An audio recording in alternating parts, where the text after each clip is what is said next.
ان الحمد لله نحمده ونستعينه ونستغفره ونعوذ بالله من شرور انفسنا ومن سيئات اعمالنا من يهده الله فلا مضل له ومن يضلل فلا هادي له واشهد ان لا اله الا الله وحده لا شريك له واشهد ان محمدا عبده ورسوله اما بعد فان خير الحديث كتاب الله وخير الهدي هدي محمد صلى الله عليه واله وسلم وشر الامور محدثاتها وكل محدثة بدعة وكل بدعة ضلالة وكل ضلالة في النار.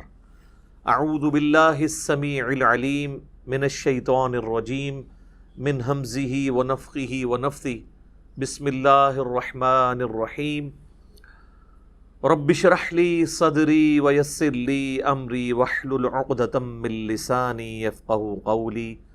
بسم اللہ الرحمن الرحیم ان اللہ وملائکتہ یصلون علی النبی یا ایہا الذین آمنوا صلوا علیہ وسلموا تسلیما.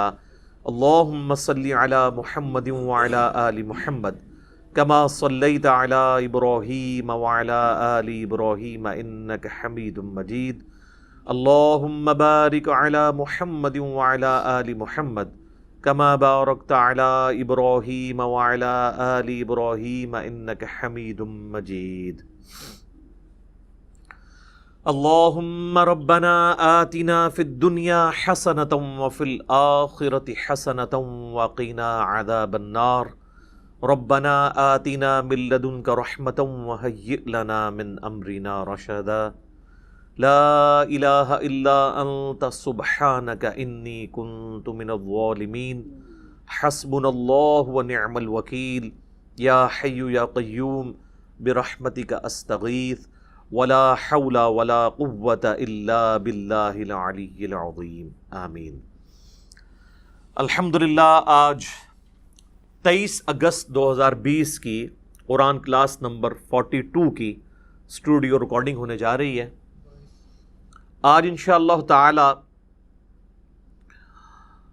ہم سورۃ البقرہ کی آخری 3 آیات کو کور کریں گے، اور یہ 3 آیات اپنے مضمون کی گہرائی کے اعتبار سے اس چیز کی متقاضی تھیں کہ ہم یہ اپنی پوری قرآن کلاس جو ہے ڈیڈیکیٹ کر دیں سورۃ البقرہ کی آخری 3 آیات کے لیے.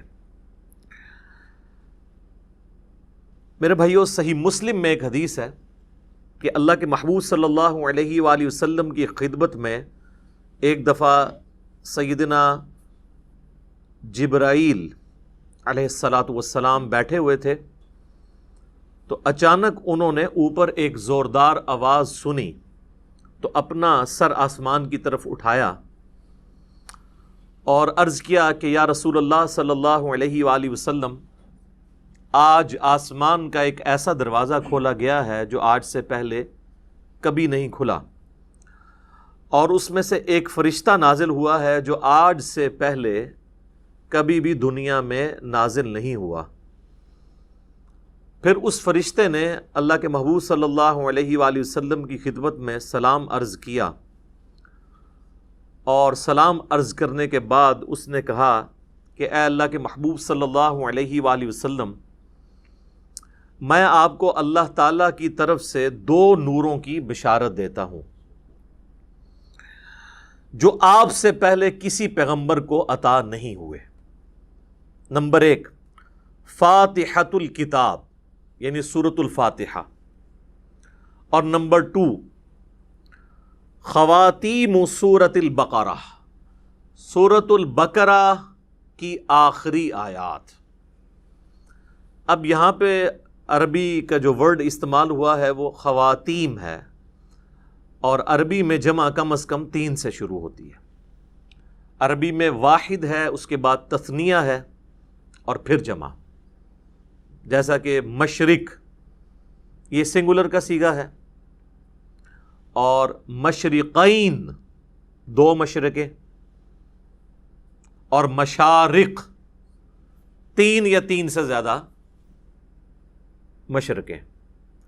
تو یہ خواتین کا لفظ استعمال ہوا ہے، یعنی ایٹ لیسٹ 3 آیات. تو یہ واحد حدیث ہے جس میں سورۃ البقرہ کی آخری 3 آیات کا ذکر آیا ہے، جو آج ہم نے کور کرنی ہے. للہ ما فی السماوات و ما فی الارض سے لے کر آنورڈ اینڈ تک. ایک اور حدیث ہے، صحیح بخاری اور صحیح مسلم دونوں میں حدیث موجود ہے، اور یہ اسپیسیفکلی ہمارے صبح و شام کے اذکار میں بھی شامل ہے، جو بلو کارڈ کے اوپر ہم نے ریفرنس دیا ہوا ہے کہ اللہ کے محبوب صلی اللہ علیہ وآلہ وسلم نے فرمایا کہ جو شخص بھی رات کے وقت سورۃ البقرہ کی آخری 2 آیات پڑھ لے گا تو اسے ہر چیز سے کفایت کر جائیں گی. ہر چیز سے کفایت کر جائیں گی یعنی کسی قسم کا اور وظیفہ جو کسی بھی وہ کام کے لیے کرتا ہے، شیاطین کو بھگانے کے لیے، جنات کو بھگانے کے لیے، مصیبت اور پریشانی کو دور کرنے کے لیے، تکلیف کے ازالے کے لیے، ہر چیز سے یہ کفایت کرے گا یہ ایک وظیفہ سورۃ البقرہ کی آخری 2 آیات. اور جو میں نے اس سے پہلے حدیث بیان کی تھی صحیح مسلم کی، جس میں ایک فرشتے نے آ کے آپ صلی اللہ علیہ وآلہ وسلم کو 2 نوروں کی بشارت دی، سورۃ الفاتحہ اور سورۃ البقرہ کی آخری 3 آیات. اس میں آگے الفاظ یہ بھی ہیں کہ جو شخص بھی سورۃ الفاتحہ یا سورۃ البقرہ کی آخری 3 آیات پڑھے گا تو اللہ تعالیٰ سے جو کچھ مانگ رہا ہے وہ اس کو اللہ تعالیٰ عطا فرما دے گا. تو وہ تو بڑی بہترین دعائیں ہیں، چاہے سورۃ الفاتحہ ہو یا سورۃ البقرہ کی آخری 3 آیات. وہ دعائیں بھی ہیں، تجدید ایمان بھی ہے، ہر حوالے سے اہم ترین آیات ہیں. ایک اور حدیث ہے جامعہ ترمذی میں اور المستدرک للحاکم میں صحیح سند کے ساتھ کہ نبی صلی اللہ علیہ وآلہ وسلم نے فرمایا اللہ تعالیٰ نے مخلوقات کی پیدائش سے بھی 2000 سال پہلے اپنے پاس ایک کتاب لکھی تھی. لوح محفوظ آپ کو پتہ ہے سب سے پہلے پیدا ہوا ہے. جامعہ ترمذی میں حدیث ہے کہ اللہ تعالیٰ نے سب سے پہلے قلم کو پیدا کیا اور پھر فرمایا لکھ جو کچھ ہو چکا اور جو کچھ ہونے والا ہے. یعنی اس کے بعد لوح محفوظ پیدا ہوا اور جو کچھ ہو چکا یعنی قلم کی اپنی پیدائش اور قیامت تک ہونے والی جو تقدیر سے ریلیٹڈ چیزیں تھیں، ایک ایک ٹائنیس ڈیٹیل اللہ تعالیٰ نے لوح محفوظ میں وہ قلم سے لکھوا دی. تو وہ جو اللہ تعالیٰ کے پاس ہارڈ ڈسک ہے بڑی، جس میں ہر چیز اللہ تعالیٰ نے ریکارڈ کی ہے مخلوقات کی پیدائش سے 2000 سال پہلے، اس میں اللہ تبارک و تعالیٰ نے جو آیات درج فرمائی تھیں ان میں سے آخری 2 آیات سورۃ البقرہ کی نازل فرما کر سورۃ البقرہ کو مکمل کیا. یہ کوئی عام آیات نہیں ہے. ایک اور حدیث ہے سنن نسائی الکبریٰ کے اندر، فضائل قرآن والا جو چیپٹر ہے. امام نسائی کی 2 کتابیں ہیں، بیسیکلی تو ان کی کتاب ایک ہی ہے سنن نسائی الکبریٰ، جس کی تلخیص کر کے سنن نسائی الصغریٰ لکھی گئی، جو ہم سنن نسائی جسے کہتے ہیں. ان کے شاگرد تھے امام ابن السنی، انہوں نے اس کو کم کیا تھا. وہ جو اوریجنل کتاب ہے اس میں آلموسٹ 12,000 احادیث ہیں. اس میں کئی ایک چیپٹرز الگ سے بھی اردو زبان میں پرنٹ ہو چکے ہیں. وفات النبی ایک چیپٹر ہے، خصائص علی اسی کا چیپٹر ہے، فضائل قرآن اس کا چیپٹر ہے، عمل الیوم واللیلہ صبح شام کے اذکار اس کا چیپٹر ہے، سنن نسائی الکبریٰ. اس میں جو فضائل قرآن چیپٹر ہے اس میں یہ حدیث موجود ہے کہ اللہ کے محبوب صلی اللہ علیہ وآلہ وسلم فرماتے ہیں کہ اللہ تعالیٰ نے مجھے اپنے عرش کے نیچے جو خاص خزانہ ہے اس میں سے سورۃ البقرہ کی آخری 2 آیات عطا فرمائیں جو مجھ سے پہلے کسی پیغمبر کو نہیں دی گئیں. اور یہ جو آخری الفاظ ہیں نا کہ مجھ سے پہلے کسی پیغمبر کو نہیں دی گئیں، یہ صحیح مسلم میں بھی الفاظ موجود ہیں جو میں نے پہلی حدیث بیان کی.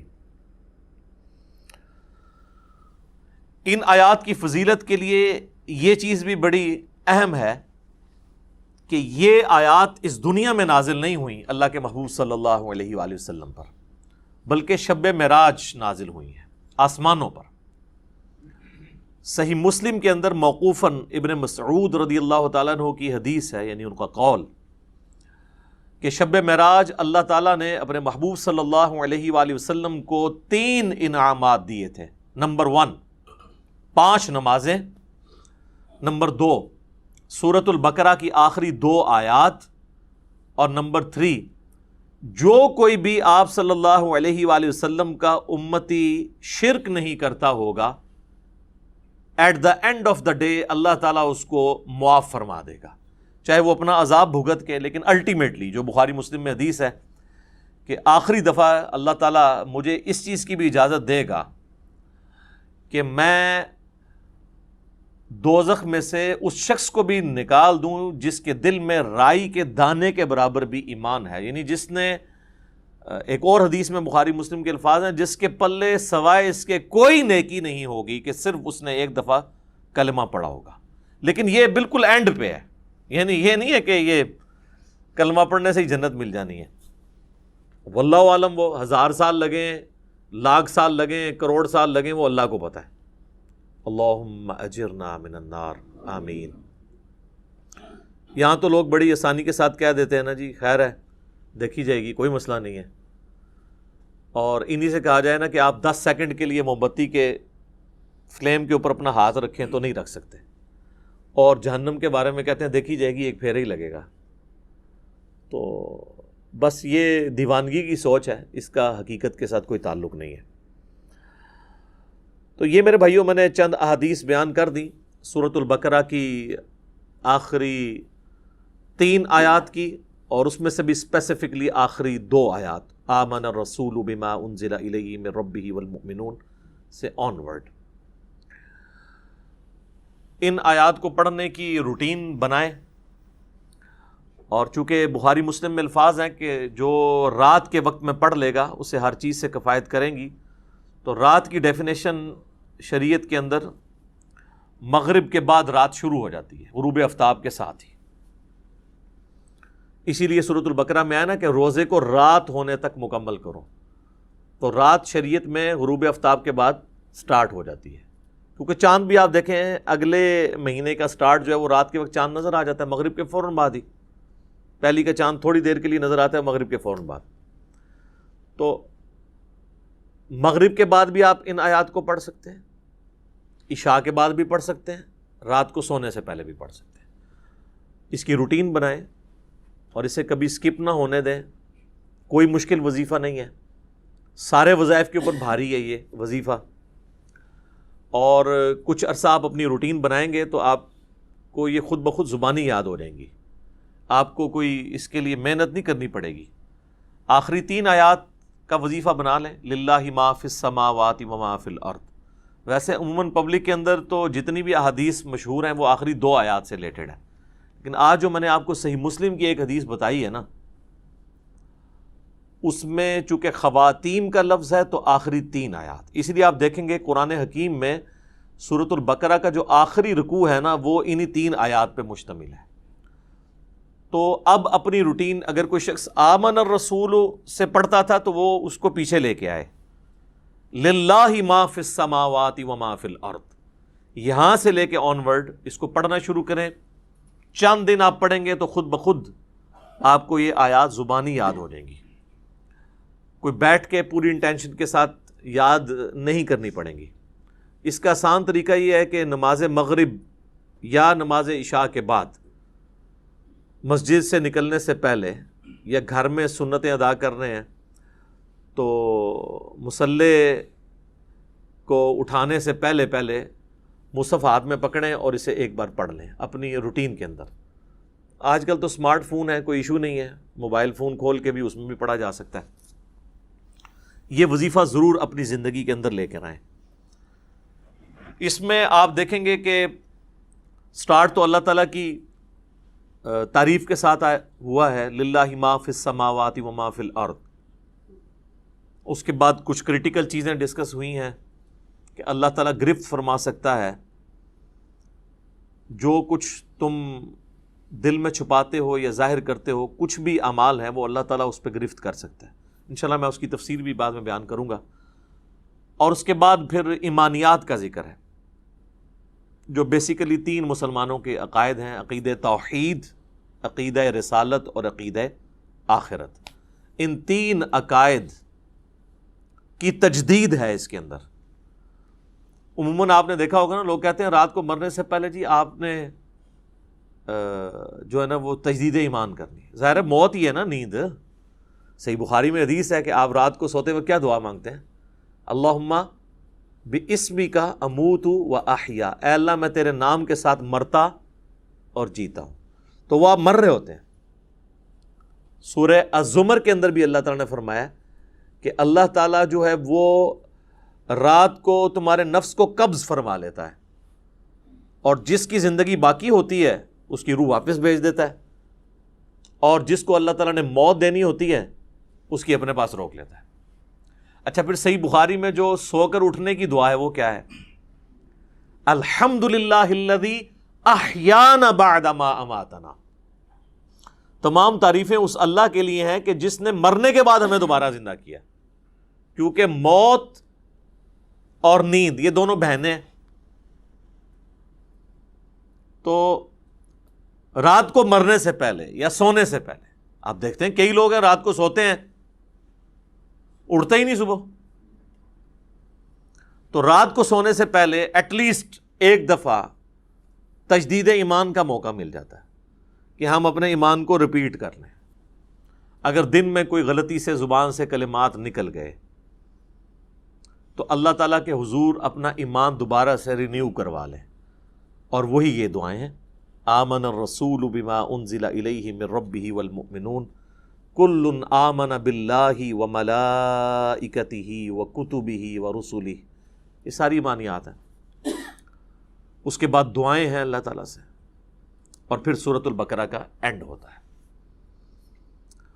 اب اللہ کا نام لے کر ہم سورۃ البقرہ کی یہ جو آخری 3 آیات ہیں جی، ان کی تفسیر بھی تھوڑی سی کر لیتے ہیں. کچھ اس میں مضمون ہیں جو مشکل ہیں، میں اس کو کور کروں گا اللہ کی توفیق سے. تو اپنے مصحف اپنے سامنے رکھ لیں. اعوذ باللہ من الشیطان الرجیم، بسم اللہ الرحمن الرحیم. للہ ما فی السماوات وما فی الارض. اللہ ہی کا ہے جو کچھ آسمانوں میں ہے اور جو کچھ زمین میں. اس کائنات کی بادشاہت بھی اللہ کی ہے اور اس کائنات کو چلانے والا بھی اللہ ہے. اب چونکہ سورۃ البقرہ کنکلوڈ ہو رہی ہے، اور جب بھی صورتیں کنکلوڈ ہوتی ہیں اپنی اینڈنگ کی طرف جاتی ہیں تو اکثر اوقات انہی الفاظ کے ساتھ اللہ تعالیٰ اپنی تعریف کو بیان فرماتا ہے.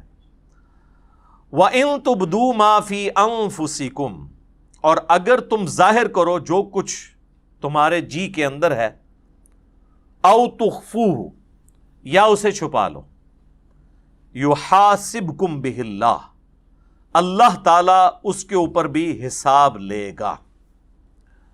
یہ بہت خطرناک معاملہ ہے میرے بھائیوں. یہ قرآن حکیم میں ایک ایسا مقام ہے جہاں پر اللہ تعالیٰ نے دل کے گناہ کے اوپر گرفت کرنے کا بھی اندیہ دیا ہے.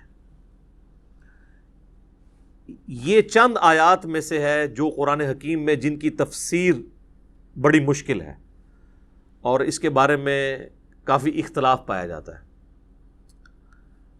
اب بخاری مسلم کی کئی احادیث ہیں. مثلا بخاری اور مسلم دونوں میں ایک حدیث ہے کہ اللہ کے محبوب صلی اللہ علیہ وآلہ وسلم نے فرمایا کہ اللہ تعالیٰ نے میری امت سے جو دل میں آنے والے خیالات ہیں نا ان سے درگزر فرما دیا ہے، جب تک کہ وہ اس پر عمل نہ کر لیں یا اس کو اپنی زبان پر نہ لے آئیں. یعنی جو وسوسہ دل میں آیا، گناہ کا وسوسہ یا بدعقیدگی یا کیسی بھی چیز، کوئی شیطانی بات، جب تک اسے ایگزیکیوٹ نہیں کر لیتے پریکٹیکلی یا اپنی زبان پر نہیں لے آتے، تو اللہ تعالیٰ نے میری امت سے اس کو درگزر فرما دیا ہے.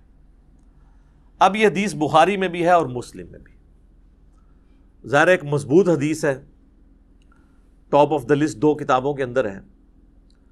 تو اس حدیث کی بنیاد پہ بعض مفسرین کا خیال ہے کہ یہ آیت ہی منسوخ ہے قرآن کی، کہ جی اللہ تعالیٰ دل میں آنے والے گناہوں کے اوپر بھی گرفت فرما سکتا ہے، کیونکہ حدیث میں جو آ گیا کہ اللہ نے معاف کر دیا ہے لہٰذا یہ آیت منسوخ ہے، حالانکہ ہمیں کوئی حدیث اس بات پہ مجبور نہیں کرتی کہ ہم قرآن کی کسی آیت کو منسوخ مانیں، اور اس میں بڑے بڑے مفسرین نے ٹھوکر کھائی ہے، پرانے بزرگوں میں سے بھی اور آج کل کے بھی۔ میں نے اس کے اوپر کافی غور و تفکر کیا تو میں اس نتیجے پہ پہنچا کہ یہ قرآن حکیم کے ساتھ علمی خیانت کے مترادف ہے اگر کوئی شخص اس آیت کو ان احادیث کی بنیاد کے اوپر منسوخ مانتا ہے، کیونکہ کئی اور احادیث ہیں جن میں ہمارے پاس وہ رزلٹ بھی نکلتا ہے جو اس آیت کے اندر بیان ہوا ہے۔ تو میں کوشش کروں گا کہ میں اس کو بریف کروں اس حوالے سے کہ یہ جو دل کا اللہ تعالیٰ نے معاملہ گرفت کے اعتبار سے بیان کیا ہے اس کے کیا معنی ہو سکتے ہیں۔ تو غور و تفکر کرنے کے بعد میں اس رزلٹ پہ پہنچا ہوں کہ یہ جو اللہ تعالیٰ نے فرمایا نا وَإِن تُبْدُوا مَا فِي أَنفُسِكُمْ أَوْ تُخْفُوهُ يُحَاسِبْكُمْ بِهِ اللَّهُ، چاہے تم اپنے جی کے خیال کو ظاہر کر دو یا جی میں چھپا کر رکھو، اس پہ بھی اللہ محاسبہ کر دے گا، پکڑ فرما لے گا۔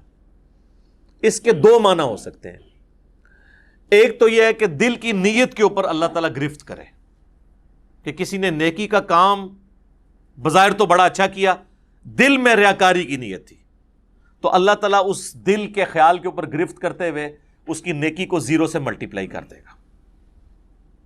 تو یہ تو مسلمانوں کا اجماعی عقیدہ ہے کہ ایسا ہی ہوگا۔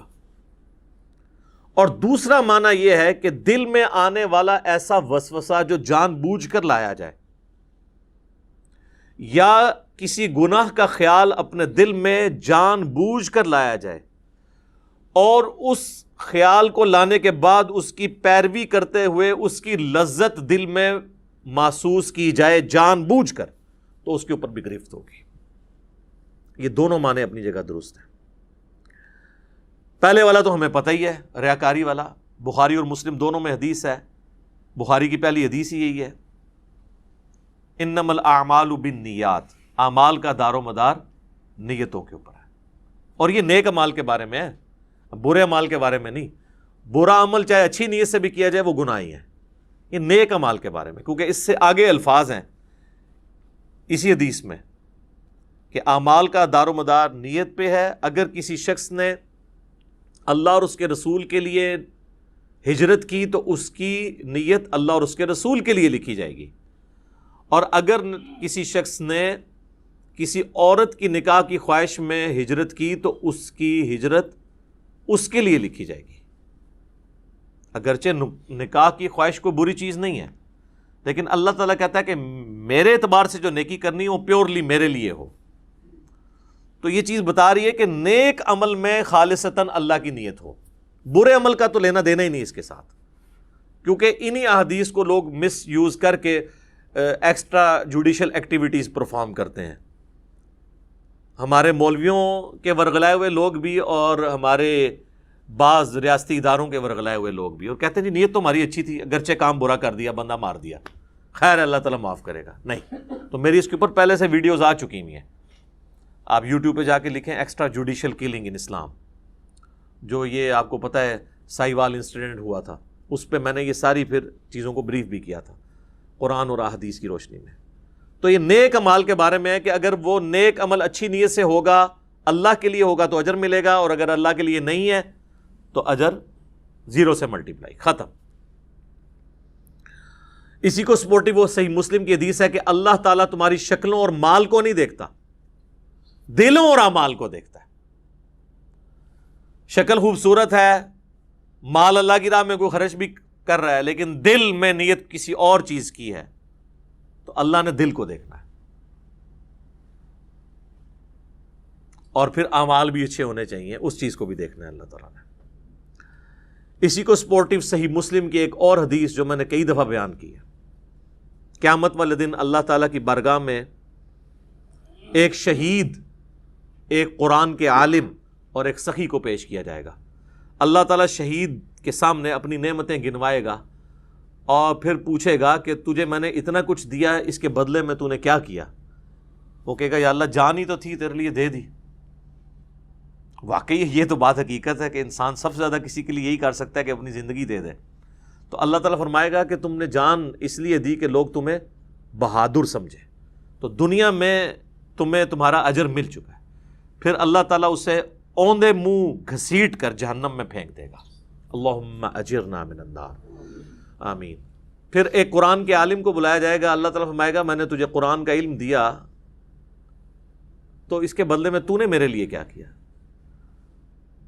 تو کہے گا یا اللہ میں اتنے لوگوں کو قرآن سکھاتا تھا تیری رضا کی خاطر، علم سکھاتا۔ تو اللہ تعالیٰ فرمائے گا کہ تم نے یہ سب کچھ اس لیے کیا کہ لوگ تمہیں قرآن کا عالم کہیں، قاری کہیں، اور آج کے دور کے اعتبار سے تیرے نام کے پیچھے بھی 10 دمیں لگی ہوں اور آگے بھی 10 دمیں لگی ہوں۔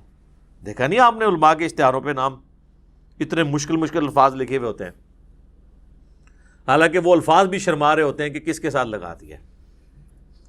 تو تجھے دنیا میں کافی لوگوں نے تیری تعریف کی ہے، میرے ہاں تیرے لیے کوئی اجر نہیں، تو اجر دنیا میں لے چکا ہے جس مشہوری کے لیے تو نے کیا تھا، تو اوندا منہ کر کے دوزخ میں اسے بھی پھینک دیا جائے گا۔ پھر اللہ تعالیٰ ایک سخی کو بلائے گا کہ تجھے اتنا مال دیا، تو نے میرے لیے کیا کیا؟ وہ کہے گا یا اللہ میں نے تیری راہ میں جو جو موقع بھی تھا، جس جس موقع پہ تو خوش ہوتا تھا میں نے وہاں وہاں خرچ کیا، غریبوں پہ بھی خرچ کیا، مسجد کے اوپر بھی لگا دیا، مدارس کے اوپر بھی لگوایا، اور کئی ایک یتیم خانے کھول دیے، مسجد کی ٹوٹیوں کے اوپر نیم پلیٹ بھی اپنے نام کی لگوائی۔ آج کے دور کے اعتبار سے میرے محلے کے نمازیوں سے بھی تو پوچھ سکتا ہے، تو لیکن یہ سارے دھوکے تو نمازیوں کو ہی دیے جا سکتے ہیں، ایون فرشتے بھی دھوکے کھا جاتے ہیں کیونکہ وہ بھی ظاہری عمل دیکھ رہے ہوتے ہیں۔ تو at the end of the day حساب تو اللہ نے لینا ہے۔ اللہ فرمائے گا تو نے یہ جو تیرے نامہ مال میں گرچہ نیکیاں لکھی ہوئی ہیں، لیکن یہ نیکیاں فرشتوں نے لکھی ہیں، بندوں کی نظر میں ہے، میری نظر میں تو نہیں ہے، کیونکہ تو نے سب کچھ لوگوں سے تعریف کے لیے کیا کہ میرے دسترخوان سے اتنے لوگ کھاتے تھے، میرے ہاسپٹل سے اتنے لوگ علاج کرواتے تھے، تو میرے حضور تو اس کا کوئی اجر نہیں ہے۔ اس کو بھی اوندا منہ کر کے دوزخ میں ڈال دیا جائے گا۔ سر یہ 3 مثالیں اللہ کے محبوب صلی اللہ علیہ وآلہ وسلم نے دی ہیں۔ اگر آپ میں سے کوئی شخص سمجھتا ہے کہ دنیا میں ان 3 نیکیوں سے بڑی کوئی نیکی ہو سکتی ہے تو میرے سامنے لے آئے۔ کیا شہید ہونے سے بڑی کوئی نیکی انسان اللہ کے لیے کر سکتا ہے؟ اور اگر کسی نے یہ نہیں کی ہے، قرآن کی تعلیم سیکھنے اور سکھانے سے بڑی کوئی نیکی کر سکتا ہے؟ بخاری کی حدیث ہے تم میں سب سے بہتر وہ جو قرآن سیکھے اور سکھائے، اور بخاری مسلم کی ایک اور حدیث ہے کہ 2 ہی لوگ ہیں جن پہ رشک کیا جا سکتا ہے۔ اگر تم نے حسد کرنا جائز ہوتا نا تو 2 ہی لوگ ہیں جن سے انسان کو حسد کرنا چاہیے، ایک جسے اللہ نے قرآن کا علم دیا اور وہ لوگوں کو سکھاتا ہے، اور دوسرے جسے اللہ نے مال دیا اور وہ اللہ کی راہ میں خرچ کرتا ہے، اور تیسری نیکی یہاں پہ بھی مال ہی ہوئی ہے۔ یعنی اس کائنات میں سب سے بڑی 3 نیکیاں یہی ہو سکتی ہیں: شہادت، قرآن کا علم سیکھنا اور سکھانا، اور اللہ کی راہ میں صدقہ اور خیرات کرنا۔ یہ 3 نیکیاں بھی برباد ہو جائیں گی اگر اللہ کے لیے نہیں کی۔ ایون اگر اس میں کسی کو شریک بھی کیا سا تب بھی برباد۔ مسند احمد میں حدیث ہے جس نے کسی کے دکھلاوے کے لیے نماز پڑھی گویا اس نے شرک کیا۔ اب مجھے بتائیں دکھلاوے کے لیے کون نماز پڑھ سکتا ہے؟ یہ کوئی اتنا آسان کام ہے؟ ہاں چلے چند ایک لوگ پڑھتے ہوں گے شاید، جس طرح وہ ہمارے قریبی دوست بتانے لگے کہ آپ کو پتہ ہے جو پاکستان کے ایک فارمر پریزیڈنٹ تھے ضیاء الحق صاحب، ان کی پالیسیز سے 1000 اختلاف، لیکن ایک دیندار آدمی تھا، تو نمازی بڑا پکا تھا وہ۔ تو وہ کہنے لگے کہ انہوں نے لیاقت باغ آنا تھا، کہتے ہیں میری ڈیوٹی اس وقت میں نیا آفیسر بھرتی ہوا تھا، پھر تو خیر وہ 22ویں گریڈ میں ریٹائر ہوئے، تو کہنے لگے کہ میری ڈیوٹی تھی کہ صدر صاحب کو آپ نے وضو کروانا ہے نماز عصر کے لیے۔ تو کہتے ہیں جب وہ آئے تو میں نے ان کو کہا کہ سر میں نے پانی آپ کے لیے گرم کر کے رکھا ہوا ہے، سردیاں تھیں۔ وہ کہنے لگے بیٹا مجھے پتا تھا نماز عصر کا ٹائم ہے تو میں گھر سے وضو کر کے آیا ہوں۔ تو کہتا ہے نماز کا ٹائم ہوا تو اب چونکہ صدر صاحب نماز پڑھ رہے ہیں تو لوگ بغیر وضو کے ہی پیچھے کھڑے ہو گئے۔ ظاہر پتہ ہوتا ہے اپنے ساتھیوں کا کہ یہ تو کبھی زندگی میں انہوں نے کبھی نماز نہیں پڑھی، وضو بھی نہیں کیا، جا کے کھڑے ہو۔ جس طرح یہاں پہ کئی سیاسی لیڈر جو ہیں وہ جب کسی کے جنازے پہ جاتے ہیں تو اسی طریقے سے وہ جا کے کھڑے ہو جاتے ہیں، نہ ان کو نماز جنازہ آتا ہے، نہ وضو کا طریقہ آتا ہے، وہ دنیا داری کے طور پہ۔ تو مسند احمد کی حدیث کے الفاظ ہیں، جس نے دکھلاوے کے لیے نماز پڑھی اس نے شرک کیا، جس نے دکھلاوے کے لیے روزہ رکھا اس نے شرک کیا، جس نے دکھلاوے کے لیے صدقہ کیا اس نے شرک کیا۔ نماز تو ہے ہی اللہ کے لیے، تو پھر شرک کیسے آ گیا؟ یعنی اللہ کے ساتھ نیت بھی کسی نے کر لی کسی اور کی۔ حتیٰ کہ سنن ابن ماجہ میں یہ الفاظ بھی ہیں کہ اگر کوئی شخص نماز پڑھ رہا ہے اور اس نے یہ محسوس کیا کہ اسے کوئی دیکھ رہا ہے، اس کی وجہ سے وہ اپنا سجدہ لمبا کر دے، تو سجدہ تو اللہ کے لیے کر رہا ہے لیکن 0 سے ملٹیپلائی ہو جائے گا، ریاکاری میں آ جائے گا۔ اسی لیے ریاکاری کو شرک اصغر کہا گیا، چھوٹا شرک۔ بڑا ایک جلی شرک ہے نا کہ اللہ کے ساتھ کسی کو شریک ٹھہرانا، ایک یہ ہے کہ اللہ کے ساتھ شریک تو کسی کو نہ ٹھہرانا، لیکن جو اللہ کے لیے اعمال کر رہے ہیں نا اس کی جزا مخلوق سے بھی ڈیمانڈ کرنا، ریاکاری، دکھلاوا، یہ بھی شرک کی کیٹیگری میں فال کرتا ہے۔ اللہم لا تجعلنا منہم، اے اللہ ہمیں ان میں سے نہ کرنا جو اس طرح کے فتنوں کا شکار ہوں گے، آمین۔ اچھا جی، اب آ جائیں دوسرے معنی کی طرف، وہ ہے دل میں محکم خیال لانا گناہ کا، برائی کا۔ تو اس کو سپورٹیو وہ حدیث ہے، بخاری اور مسلم دونوں میں حدیث ہے کہ نبی صلی اللہ علیہ وآلہ وسلم نے فرمایا کہ آنکھ کا زنا دیکھنا ہے، کان کا زنا سننا ہے، ہاتھ کا زنا پکڑنا ہے، پاؤں کا زنا چل کر جانا ہے، اور نفس یعنی دل تمنا کرتا ہے اور شرمگاہ اس کی تصدیق کرتی ہے۔ تو وہاں پہ نبی علیہ السلام نے ایک ایک جو عضو ہے نا اس کی برائی کا ذکر کیا اور نفس کا بھی ذکر کیا۔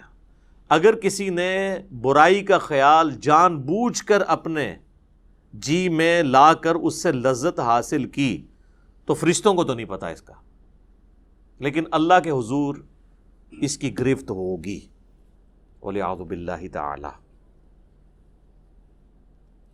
اللہ کو کوئی نہیں پوچھ سکتا جی، سورۃ الانبیاء میں آیا نا، لا يُسْأَلُ عَمَّا يَفْعَلُ وَهُمْ يُسْأَلُونَ۔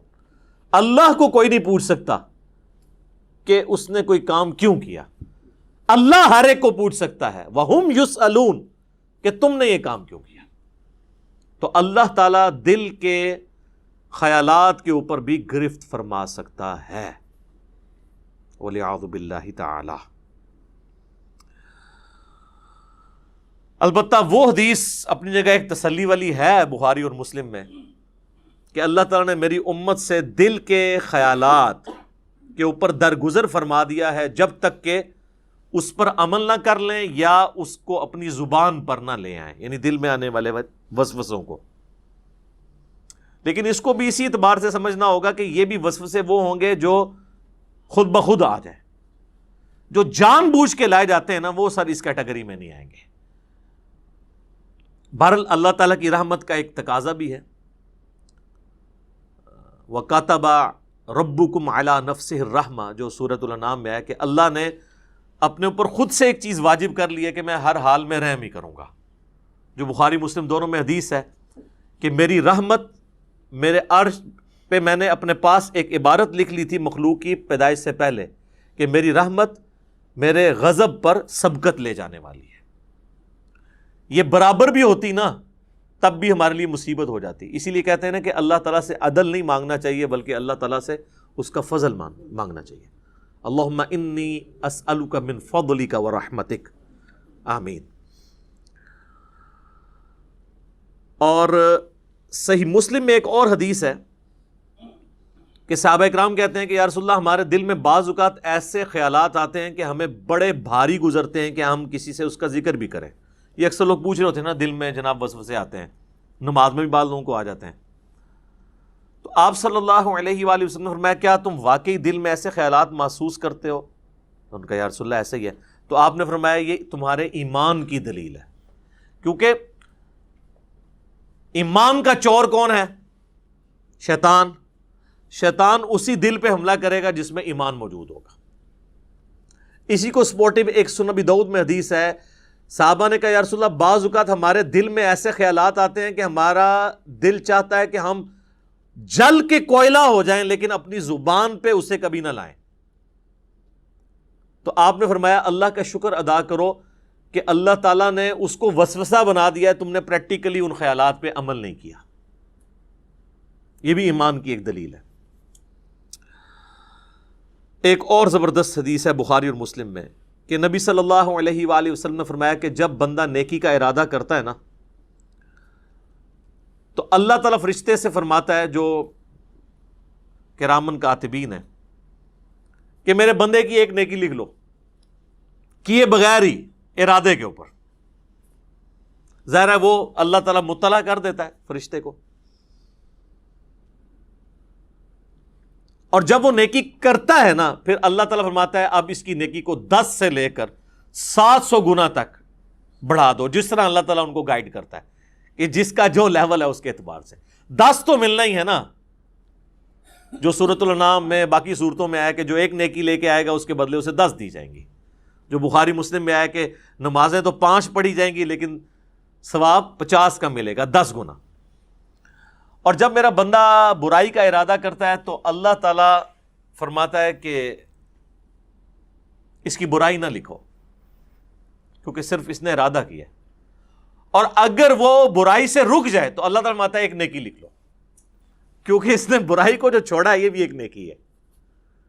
یہ ہے وہ وَكَتَبَ رَبُّكُمْ عَلَى نَفْسِهِ الرَّحْمَةِ، اور تمہارے رب نے اپنے اوپر خود سے واجب کر لیا ہے، یہ بات تقدیر میں لکھ دی ہے کہ میں نے ہر حال میں رحم ہی کرنا ہے۔ سبحان اللہ وبحمدہ سبحان اللہ العظیم۔ تو اور جب وہ برائی کرتا ہے تو پھر اللہ تعالیٰ فرماتا ہے کہ اس کے بدلے ایک ہی برائی لکھنا، نیکی کے بدلے 10، برائی کے بدلے 1۔ بخاری و مسلم میں ایک اور حدیث ہے کہ شیطان انسان کے جسم میں خون کی طرح گردش کرتا ہے، اور مسلم شریف میں حدیث ہے کہ ہر انسان کے ساتھ ایک جن ہے شیطان، چونکہ شیطان جنات میں سے ہے نا، جو اسے برائی کی طرف بلاتا ہے، اور ایک فرشتہ ہے جو اسے اچھائی کی طرف بلاتا ہے۔ تو صحابہ نے جرأت کر کے پوچھا یا رسول اللہ آپ کے ساتھ بھی؟ تو آپ فرمایا ہاں میرے ساتھ بھی، لیکن اللہ تعالیٰ نے میرے ساتھ جو جن اٹیچ تھا اسے میرا مطیع کر دیا، اب وہ نیکی کے کاموں میں میری مدد ہی کرتا ہے، یعنی وہ بھی مجھے نیکی کی طرف لگاتا ہے۔ یہ پروٹوکول صرف پیغمبروں کا ہے، ما ضل صاحبکم وما غوا، تمہارے نبی نہ کبھی بہکے ہیں نہ کبھی بہرا چلے ہیں۔ صحیح مسلم میں ایک اور حدیث ہے کہ ایک صحابی نے حضور کو شکایت کی کہ یا رسول اللہ میں نماز پڑھتا ہوں تو مجھے برے برے خیالات آتے ہیں، وسوسے آتے ہیں۔ تو آپ نے فرمایا یہ خاص شیطان ہے جو آ کے وسوسے دلاتا ہے، جب تم نماز کی حالت میں اس طرح کے وسوسے محسوس کرو، اور نماز کے سوا بھی، اگر نماز میں ہے تو نماز کے سوا بھی، تو 3 دفعہ پڑھو اعوذ باللہ من الشیطان الرجیم، یعنی میں اللہ کی پناہ مانگتا ہوں راندہ درگاہ کیے ہوئے شیطان سے، اور اپنے بائیں طرف 3 دفعہ تھوک دو۔ اب یہ فزیکلی تھوکنا نہیں ہوگا، بس صرف زبان سے ہلکا سا ایسے بس۔ یہی بخاری مسلم میں ہے کہ اگر کوئی شخص برا خواب دیکھ لے تو وہ اٹھتے ہی اعوذ باللہ من الشیطان الرجیم پڑھ کے 3 دفعہ بائیں طرف تھوک دے تو اللہ تعالیٰ اس خواب کے شر سے اسے بچا لے گا، چونکہ وہ برے خواب شیطان کی طرف سے ہوتے ہیں۔ تو نماز کے دوران بھی اگر کسی کو خیال آئے تو وہ یہ کر سکتا ہے۔ باقی یہ خیالات آنے کی کئی ٹیکنیکل ریزن بھی ہیں۔ پورا دن آپ دنیا کے کاموں کا حساب کتاب کریں گے تو نماز کے اندر کوئی سوئچ تو نہیں ہے جو آپ آف کر کے نماز میں داخل ہو جائیں گے۔ ظاہر ہے اس کے لیے پھر اسی لیے تو کہا گیا کہ بھئی اذان کی آواز سنو، مسجد کی طرف چلو، وضو کرو گے، اس کے بعد سنتیں ادا کرو گے، پھر کہیں دماغ آہستہ آہستہ آہستہ سٹیبل ہوتے ہوتے تو کہیں فرض نماز کے لیے جا کے پھر سٹیبل ہوگا۔ اور اگر ہر وقت دنیا داری کا معاملہ چلتا رہیں گے، یعنی نماز شروع کرنے سے پہلے بھی آپ فون سن رہے ہیں اور نماز کے دوران بھی فون آپ کا چل رہا ہے، اور نماز سلام پھیرتے بھی آپ فون سن رہے ہیں، تو تسی پھر کھیت مٹی پڑھنی ہے نماز، پھر تو خیالات ہی آئیں گے نا۔ اور دوسرا نماز کا اگر ترجمہ نہ آتا ہو، آپ کو پتہ نہ ہو آپ اللہ کے سامنے کیا عرض کر رہے ہیں، پھر بھی نہیں ظاہر ہے۔ تو یہ زیادہ تر جو لوگ کہتے ہیں خیالات آتے ہیں، یہ 99% لوگوں کے ساتھ یہ مسئلہ ہے کہ وہ ٹھیک آ رہے ہوتے ہیں خیالات، جو وہ کر رہے ہوتے ہیں وہی کچھ آ رہا ہوتا ہے. اور ٹیکنیکلی اس معاملے کو ہینڈل کرنے کی ضرورت ہے. اور سب سے بڑی ہینڈلنگ کسی بھی برے وسوسے کی یا خیال آنے کی یہ ہے کہ اس کی طرف توجہ نہ دی جائے. انسان کا دماغ اللہ نے ایسا بنایا ہے کہ یہ بیک وقت کے ہی ایک محاذوں پہ چل رہا ہوتا ہے. یہ دماغ کو کوئی سوئچ نہیں ہے کہ جو آپ آف کر سکیں. یہ ذہن میں رکھیے گا. یہ تو ہو ہی نہیں سکتا کہ دماغ میں خیال نہ آئیں گے، بس اس کی طرف متوجہ نہیں ہونا. یہ خیالات پیغمبروں کو بھی آتے ہیں، صحابہ کو بھی آتے ہیں. آج میرا ٹاپک نہیں ہے. بخاری مسلم میں حدیث ہے نا، حضور علیہ السلام نماز پڑھ رہے تھے تو سامنے ایک رنگین پردہ تھا، تو آپ نے نماز کے بعد حضرت عائشہ سے کہا کہ اس کو ریموو کرو، اس نے نماز میں میری توجہ بٹا دی ہے. اور صحیح بخاری میں امام بخاری لے کے ہیں کہ حضرت عمر فاروق رضی اللہ تعالیٰ کہتے ہیں بعض اوقات میں اپنی جنگ کی پلاننگ نماز میں کر رہا ہوتا ہوں. ذرا جنگ کی تو ٹینشن ہی ایک علیحدہ ہے نا سر. ایک بندہ جب بارڈر پہ کھڑا ہوا ہے تو اس وقت وہ خشوع سے نماز نہیں پڑھے گا، وہ تو ظاہر ہے ایک حالت جنگ میں ہے. اس لیے قرآن میں نماز خوف کہا گیا اسے. اور دیکھیں آپ سورہ نساء میں ہے کہ جب نماز خوف ہے نا تو وہ آپ نے جس طرح پڑھنی ہے، اس کے بعد جب تم امن کی حالت میں جاؤ تو خوب اللہ کا ذکر کیا کرو، کیونکہ وہ تسلی کا موقع تمہیں ذکر کرنے کا ملے گا. خوف کی حالت میں تو پھر اسی قسم کی نماز ہوگی نا. لیکن اگر آپ نے پوری زندگی حالت خوف بنائی ہوئی ہے، کاروبار کے ٹھپ ہو جانے کا خوف، تو پھر تو میں کہتا ہوں ایسی زندگی پہ لعنت ہے. اور فوراً سے پہلے اللہ کی طرف رجوع لانا چاہیے انسان کو. باقی اس میں کئی ایک ٹاپکس میں ڈسکس کر سکتا تھا. اب آلموسٹ 15 منٹ رہ گئے ہیں تو ہم جلدی سے وہ آیات کور کر لیتے ہیں. یہ ٹیکنیکل گفتگو تھی جو کرنا ضروری تھی. میں نے اس لیے یہ پورا لیکچر 42 صرف ان آیات کے اوپر رکھا تھا، اور خصوصاً اس میں یہ جو چند ایک ٹاپکس ہیں. باقی تو اب صرف ترجمہ ہی ہم کور کریں گے تو وہ خود سیلف ایکسپلینیٹری ہے، ہم اس کو کور کر لیتے ہیں. شیطانی وسوسوں کے اعتبار سے میرے 2 لیکچرز ہیں، مسئلہ 83A اور 83B. شیطانی وسوسے اور ان کا علاج 83A ہے، اور 83B ہے اللہ کو کس نے پیدا کیا اور جدید شیطانی وسوسوں کا تحقیقی جائزہ، جس میں نے پروفیسر رچرڈ ڈاکنز کی کتاب دا گاڈ ڈیلوژن کے حوالے سے بھی ڈسکشن کی تھی. آج مال نہیں، میں اس کو سکپ کرتا ہوں. اب آ جائیں ان آیات کی طرف. تو اللہ تعالیٰ فرما رہا ہے کہ اللہ تعالیٰ چاہے تو دل میں آنے والے خیالات کے اوپر بھی گرفت فرما سکتا ہے. فَيَغْفِرُ لِمَن يَشَاءُ وَيُعَذِّبُ مَن يَشَاءُ، پھر اس کی مرضی جسے بخش دے اور جسے عذاب دے. وہ اللہ تعالیٰ کا فیصلہ ہے کہ اس نے کس کے لیے کیا فیصلہ کرنا ہے. اللہم حاسبنی حسابا یسیرا، اے اللہ ہمارے لیے حساب کو آسان فرمانا. واللہ علی کل شیء قدیر، اور اللہ تعالیٰ ہر چیز کے اوپر قادر ہے. پھر وہ یاد کریں آیت لا یسأل عما یفعل وہم یسألون. اللہ کو کوئی نہیں پوچھ سکتا کہ اس نے یہ کیوں کیا، وہ ہر ایک کو پوچھ سکتا ہے کہ بھئی تم نے یہ کیوں کیا. آمن الرسول بما انزل الیہ من ربہ والمؤمنون، ایمان لائے رسول اللہ بھی اور ان کے ساتھی ایمان والے بھی اس پر جو نبی صلی اللہ علیہ وآلہ وسلم پر ان کے رب کی طرف سے نازل ہوا. یہ ہماری خوش قسمتی ہے کیونکہ ہم بھی ایمان والوں میں شامل ہیں، یعنی ایمان قبول کرنے والوں میں. طویل خاص میں تو صحابہ ہیں، اور پھر قیامت تک جو لوگ بھی ایمان قبول کریں گے، کہ اللہ نے اہل ایمان کا ذکر اپنے پیغمبر کے ایمان کے ساتھ کیا ہے. سب سے پہلے محمد بن عبداللہ ایمان لے کر آئے ہیں محمد الرسول اللہ پر. رسول اللہ نے خود بھی اپنے اوپر ایمان لے کے آئے. یہ بڑی باریک بات ہے. یعنی اللہ تعالیٰ پیغمبروں کا دل ایسا بناتا ہے کہ جب ان پر فرشتہ نازل ہوتا ہے تو ان کو اس بات پہ استقامت ملتی ہے کہ یہ فرشتہ ہی آیا ہے، کوئی شیطان نہیں میری طرف آیا. یہ جو دل کا پختہ ہونا ہے ایمان کے اوپر کہ واقعی اللہ کا پیغمبر ہوں، یہ اللہ کی طرف سے ہوتا ہے. جب نبی الاسلام پہ پہلی وحی نازل ہوئی تو نبی صلی اللہ علیہ وآلہ وسلم سب سے پہلے اپنے اوپر ایمان لے کر آئے. اسی کو کہا جاتا ہے کہ محمد بن عبداللہ ایمان لائے محمد الرسول اللہ پر، اور اہل ایمان بھی.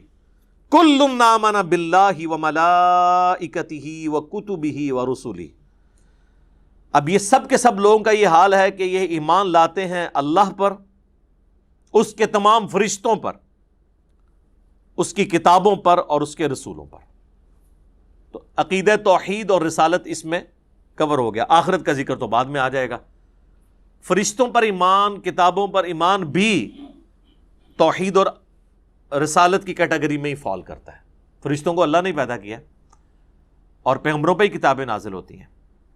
بڑی تین کیٹیگریز وہی ہیں، عقیدہ توحید، عقیدہ رسالت اور عقیدہ آخرت۔ لا نفرق بین احد من رسلی، ہم رسولوں میں ایمان لانے میں فرق نہیں کرتے، ایمان سب پہ برابر کا ہے۔ یہ جو سورۃ البقرہ میں آیات آئی تھی نا، تلک الرسل فضلنا بعضهم علی بعض، تو اس میں نے عقیدہ تفضیل بین الرسل اور تفریق بین الرسل کے اوپر ڈیٹیل سے گفتگو کی تھی کہ رسول ایک دوسرے پہ فضیلت رکھتے ہیں، یہ عقیدہ بالکل درست ہے، لیکن اس کی بنیاد پہ کسی رسول کی تنقیص نہیں ہو سکتی، اور تفریق تو کر ہی نہیں سکتے کہ آپ رسولوں میں ایمان لانے میں فرق کر دیں، جس طرح کہ جیوز نے حضرت عیسیٰ کو ماننے سے انکار کر دیا، بنی اسرائیل کے باقی سارے پیغمبر مان لیے تو وہ بھی کافر ہیں۔ کرسچنز نے حضرت عیسیٰ کو مان لیا لیکن ہمارے نبی صلی اللہ علیہ وآلہ وسلم کا انکار کر دیا، وہ بھی کافر ہے۔ وقالوا سمعنا واطعنا، اور اہل ایمان کی نشانی ہے، وہ کہتے ہیں ہم نے سنا اور اطاعت اختیار کی۔ اور وہ یہودی کیا کہتے تھے؟ سمعنا وعصینا، سنا اور نافرمانی کی، نعوذ باللہ۔ غفرانک ربنا والیک المصیر، اے اللہ ہم تیری مغفرت کے طلبگار ہیں اے ہمارے رب، اور ہمیں لوٹ کر تیری طرف جانا ہے۔ یہ لوٹ کر تیری طرف جانا ہے عقیدہ آخرت آ گیا۔ تو یہ تجدید ایمان ہے جو میں نے شروع میں کہا تھا کہ سارے بنیادی عقائد ان آیات کے اندر کور ہیں۔ لا یکلف اللہ نفسا الا وسعها، اللہ تعالی کسی جان پر بوجھ نہیں ڈالتا مگر اتنا ہی جتنا اس کی وسعت ہے۔ یہ دنیا کے اعتبار سے بھی ہے، آخرت کے اعتبار سے بھی، اور یہ اللہ ہی ہے، یقین کریں، جو جج کر سکتا ہے، کیونکہ کچھ چیزیں تقدیر میں ہیں۔ حتیٰ کہ صحیح مسلم میں حدیث ہے کہ یہ جو دانائی ہے نا، کسی کا ذہین ہونا، یہ بھی تقدیر سے ہے۔ تمام لوگ ذہانت میں برابر نہیں ہو سکتے۔ البتہ ایک ڈیٹم لیول پہ چیز ہے جو سب کو دی اللہ نے، وہ اللہ کی پہچان ہے، آخرت کی کامیابی وہ حاصل کر سکتے ہیں۔ اس میں اگر کوئی پاگل ہے اس سے تو ویسے ہی اللہ تعالیٰ نے قلم اٹھایا ہوا ہے، اس اعتبار سے سارے برابر ہیں، لیکن جو باقی جو صلاحیتیں ہیں ظاہر ہے ہر بندے کو ڈیفرنٹ اللہ نے دی ہیں۔ تو اللہ یہ جج کر سکتا ہے کہ اس کو میں نے 100 نمبروں کی صلاحیت دی تھی، اس نے 70 حاصل کیے، یہ ناکام ہے۔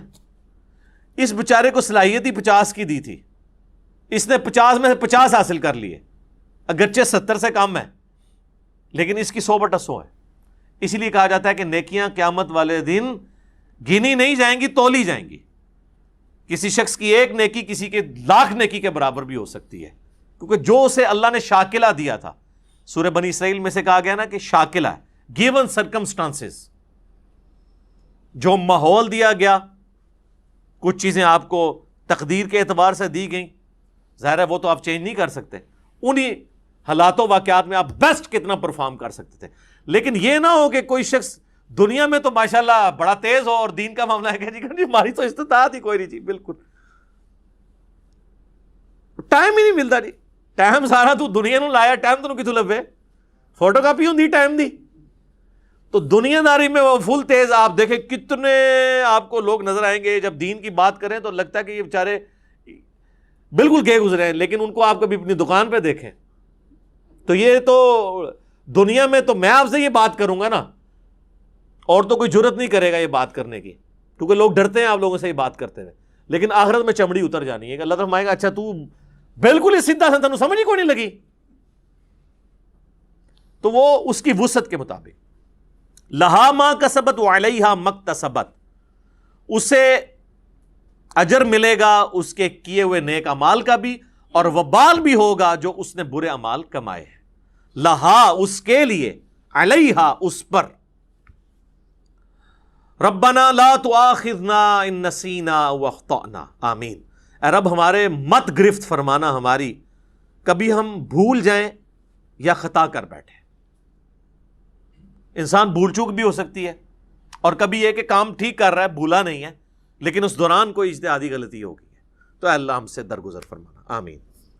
ربنا ولا تحمل علینا اصرا کما حملته علی الذین من قبلنا، اے رب ہمارے ہم پر ایسا بوجھ نہ ڈالنا جس طرح کہ ہم سے جو اگلے لوگ گزر چکے ہیں، ہم سے پہلے جو گزرے، ہم پچھلے ہیں نا ان کے، وہ ہم سے پہلے یعنی آگے گزر چکے، اگلے روز اگلے جو لوگ گزر چکے ان پہ جو تو نے بوجھ ڈالا تھا ویسا ہم پہ نہ ڈالنا۔ صحیح بخاری میں حدیث ہے، صحابہ کرام نے جب شکایت کی نا کہ یا رسول اللہ اتنی تکلیفیں اٹھانی پڑتی ہیں، تو آپ علیہ السلام ناراض ہوئے۔ آپ نے فرمایا کہ اگلے لوگوں کو تو اتنی تکلیف دی جاتی تھی ایمان لانے پر کہ زمین میں گڑھا کھود کے ان کو کھڑا کیا جاتا تھا اور سر پہ آرا رکھا جاتا تھا، وہ اپنے 2 ٹکڑے کروا لیتے تھے، ایمان نہیں چھوڑتے تھے، اور جسموں پر لوہے کی کنگیاں پھیری جاتی تھی یہاں تک کہ ان کی ہڈیوں تک پہنچ جاتی تھی اور گوشت چھیلا جاتا تھا۔ اور قرآن میں بھی سورۃ العنکبوت کا سٹارٹ پڑھ لینا، اللہ تعالیٰ فرماتا ہے کہ کیا تم اس بات پہ چھوڑ دیے جاؤ گے کہ ایمان لے کر آئے اور تمہاری کوئی آزمائش نہیں ہوگی؟ ہم نے تم سے پہلے لوگوں کو بھی آزمایا تھا، تمہیں بھی ضرور آزمائیں گے، جو سورۃ البقرہ میں ہے وَلَنَبْلُوَنَّكُمْ بِشَيْءٍ مِّنَ الْخَوْفِ وَالْجُوعِ وَنَقْصٍ مِّنَ الْأَمْوَالِ وَالْأَنفُسِ وَالثَّمَرَاتِ، خوف سے آزمائیں گے، بھوک سے، جان اور مال میں نقصان کر کے آزمائیں گے، اور دیکھیں گے کون صبر کرنے والا ہے۔ ربنا ولا تحمل علينا اصرا كما حملته على الذين من قبلنا ربنا ولا تحملنا ما لا طاقة لنا به، اے رب ہمارے ہم پر ایسا بوجھ نہ ڈالنا کہ جس کو لے کر ہم چل نہ سکیں، ایسا بوجھ نہ ہو، یعنی ہمارے معاملات بھی چلتے رہیں اور ہمیں جو شریعت کی پابندیاں ہیں اس کو بھی ہم ایگزیکیوٹ کرتے رہیں، ایسا نہ ہو کہ ایسے حالات و واقعات بن جائیں کہ ہم تیرے احکامات کی پیروی نہ کر سکیں حلال اور حرام کے اعتبار سے۔ واعف عنا، اے اللہ ہم سے درگزر فرمانا، آمین۔ ویسے عفو کہتے ہیں ڈھیل دینے کو، چھوڑ دینا۔ واغفر لنا، اور ہمارے گناہوں کو ڈھانپ دینا، ہماری بخشش فرمانا۔ وارحمنا، اور ہم پر رحم فرمانا۔ انت مولانا، تو ہی ہمارا پشت پناہ ہے۔ حسبنا اللہ ونعم الوکیل، ہم نے اللہ پر بھروسہ کیا اور وہی بہتر کارساز ہے، وہی ہمیں کافی ہے۔ فانصرنا علی القوم الکافرین، پس کافروں کے مقابلے پر ہماری مدد فرمانا۔ اچھا، یہاں پہ یہ سورۃ البقرہ مکمل ہوئی الحمدللہ۔ آپ دیکھیں کہ یہ بیسیکلی تو اس کے اندر بہت بڑے اشارے تھے آخری آیات کے اندر، کیونکہ یہ غزوہ بدر سے پہلے نازل ہوئی ہے، اور اب یہ دعائیں سکھائی جا رہی ہیں کہ اب تمہارے جہاد اور قتال کے مراحل شروع ہونے والے ہیں۔ اس وقت تو صحابہ کو پتہ ہی نہیں تھا، ان کی تو پوری زندگی جو ہے وہ جنگوں سے عبارت تھی، یعنی آخری دفعہ ہی مل کے جاتے تھے اپنے گھر والوں کو، چاہے بدر میں گئے ہیں، احد میں گئے ہیں، خندق میں گئے ہیں، خیبر میں گئے ہیں، اور پھر حضور کے بعد بھی قادسیہ اور یرموک بھی لڑنی پڑی، ہزاروں لوگ شہید ہوئے۔ تو اس کے یعنی تمہید کے طور پہ یہ صحابہ کرام کو تعلیم دی جا رہی ہے کہ اب تم پہ مشکل حالات و واقعات آنے والے ہیں، تیاری کر لو، یہ دعائیں اللہ تعالیٰ سے مانگتے رہو اور اللہ کی طرف رجوع رکھو تاکہ اللہ تعالیٰ کافروں کے مقابلے پر تمہاری مدد فرمائے، آمین۔ تو یہ میرے بھائیوں کمال کی آیات ہیں، ان کے اوپر تو خیر 1 گھنٹہ اور بھی گفتگو کی جا سکتی تھی۔ میں نے کوشش کی کہ جو ٹیکنیکل ایشوز ہیں نا اس کو ڈسکس کروں جن کی تفسیر مشکل تھی، باقی چیزوں کو میں نے سکپ کر دیا، یہ کیونکہ سیلف ایکسپلینیٹری ہیں خود ہی یہ آیات۔ باقی نبی صلی اللہ علیہ وآلہ وسلم کی بعثت کی برکت سے کئی ایک اللہ تعالیٰ نے شریعت کی پابندیاں جو اس میں آیا نا کہ ہم سے پہلے لوگوں پہ جو بوجھ ڈالے ہم پہ نہیں ڈالنے، تو وہ کئی ایک بوجھ تو حضور کی بعثت کے ساتھ ہی اللہ تعالیٰ نے اٹھا لیے ہیں، جیسا کہ بخاری مسلم میں حدیث ہے کہ مجھ سے پہلے کسی نبی کو یہ خصوصیت نہیں ملی کہ پوری زمین اس کے لیے سجدہ گاہ ہو جائے۔ وہ تو سفر میں جاتے تھے تو نمازیں گنتے رہتے تھے، واپسی پہ آ کے صرف مسجد میں ہی ادا کر سکتے تھے۔ میرے لیے اللہ نے پوری زمین مسجد بنا دی، جہاں مرضی میرے امتی نماز ادا کریں۔ اگلی امتوں کے لیے مال غنیمت حرام تھا، یعنی جنگوں میں کافروں کا چھوڑا ہوا مال وہ لا کر ایک اوپن میدان میں رکھا جاتا تھا، آسمان سے ایک بجلی نازل ہوتی تھی، وہ راکھ ہو جاتا تھا، تاکہ یہ چیز انشور ہو کہ کوئی بھی مسلمان کافر کا مال لوٹنے کے لیے جنگ نہیں کرے گا بلکہ اللہ کے لیے کرے گا. تو ویسے یہ پابندی کسی حد تک ٹھیک ہی تھی، لیکن حضور کی برکت سے اللہ تعالیٰ نے مال غنیمت کو حلال کر دیا کہ ٹھیک ہے تم اس کو استعمال کر سکتے ہو. اور پھر آپ کو پتہ ہے غزوہ احد میں پھر مس ہینڈلنگ بھی ہوئی، اس کے اوپر سرزنش بھی ہوئی، 60 آیات نازل ہوئی سورہ آل عمران کی کہ تم نے نبی صلی اللہ علیہ وآلہ وسلم کی نافرمانی کی ہے دنیا کے مال کی وجہ سے. اور اس سرزنش کا فائدہ ہوا کہ پھر اس کے بعد صحابہ کرام کو جنگ ہارے نہیں ہیں، ڈسپلن کبھی اپنا لوز نہیں کیا، کیونکہ اللہ تو پھر قادسیہ اور یرموک بھی دیکھ رہا تھا نا کہ اس کے بعد اتنی بڑی بڑی جنگیں ہونے والی ہیں اور وہاں تو پوری دنیا کے خزانے ان کے ہاتھوں میں لگنے والے ہیں. تو پہلے ہی ذرا اس اعتبار سے ان کی تربیت کی جائے کہ اللہ کی رضا کے لیے سارے کے سارے معاملات ہونے چاہیے. تو یہ میرے بھائیو الحمدللہ اللہ کا شکر ہے کہ ہماری یہ سورۃ البقرہ مکمل ہوئی. انشاءاللہ تعالی اگلی جو 43 نمبر کلاس ہے وہ سورہ آل عمران کو ہم سٹارٹ کریں گے. اور یہ اللہ کا شکر ہے کہ سورۃ البقرہ مکمل ہوئی. پچھلی جو 9 سالوں کے اندر ہماری قرآن کی تفسیر ریکارڈ ہوئی تھی اس میں سورۃ البقرہ جو ہے وہ آلموسٹ 20 لیکچرز کے اندر مکمل ہو گئی تھی. اور میں نے کہا تھا اس دفعہ ہم ذرا تیزی سے کور کریں گے، لیکن اس دفعہ ڈبل لیکچرز آلموسٹ لگ گئے. یہ آج 42 نمبر لیکچر ہے، اس میں سے آپ 6 وہ نکال دیں جو قرآن کے تعارف والے ہیں تو پھر بھی یہ 36 لیکچرز تو آلموسٹ لگے ہیں. لیکن یہ ہے کہ جب کبھی بھی کوئی قرآن حکیم کی تفسیر کے اعتبار سے ویڈیوز کے اندر اس طرح کی چیزوں کو سمجھنے کی کوشش کرے گا تو انشاءاللہ تعالی ہماری تفسیر جو قرآن کی ریکارڈ ہو رہی ہے اس کی کسی اعتبار سے تشنگی باقی نہیں رہے گی کہ یہ ڈیفیکلٹ ٹاپکس تھے جن کے اوپر سمجھ نہیں آتی تھی. اس کے اوپر ظاہر لوگ تو ویسے سرسری گزر جاتے ہیں. اب یہ جو اتنی مشکل آیت تھی جس کے اوپر میں نے تفصیلاً گفتگو کی ہے، وَإِن تُبْدُوا مَا فِي أَنفُسِكُمْ أَوْ تُخْفُوهُ يُحَاسِبْكُمْ بِهِ اللَّهُ. آپ پرانے بزرگوں کی، بڑے بڑے بزرگوں کی تفاسیر بھی اٹھا کے دیکھ لیں، وہ تو ان آیات کو اس طریقے سے ہی یعنی آگے پیچھے کر گئے کہ جیسے یہ کوئی ایسا مقام ہی نہیں ہے کہ یہاں پر رکا جائے. حالانکہ یہ سب سے ڈینجرس مقام ہے قرآن حکیم میں کہ اللہ تعالیٰ دل کے گناہوں کے اوپر بھی گرفت فرمانے والا ہے. اللہ تعالیٰ ہمارے گناہوں سے درگزر فرمائے، ہمیں قرآن حکیم کی تعلیمات پر عمل کر کے دوسرے بھائیوں تک پہنچانے کی توفیق عطا فرمائے. اور ہم نے یہ جو اتنا بڑا ایک دعوت کے حوالے سے ایک ذمہ داری اٹھائی ہے کہ قرآن حکیم کی یہ تفسیر ریکارڈ ہو رہی ہے، اللہ تعالیٰ اس کو جلد از جلد مکمل فرمائے تاکہ لوگوں کے لیے یہ صدقہ جاریہ بن جائے انشاءاللہ تعالی. سبحانک اللہم و بحمدک اشہد ان لا الہ الا انت استغفرک و اتوب الیک وما علینا الا البلاغ المبین. جزاکم اللہ خیرا.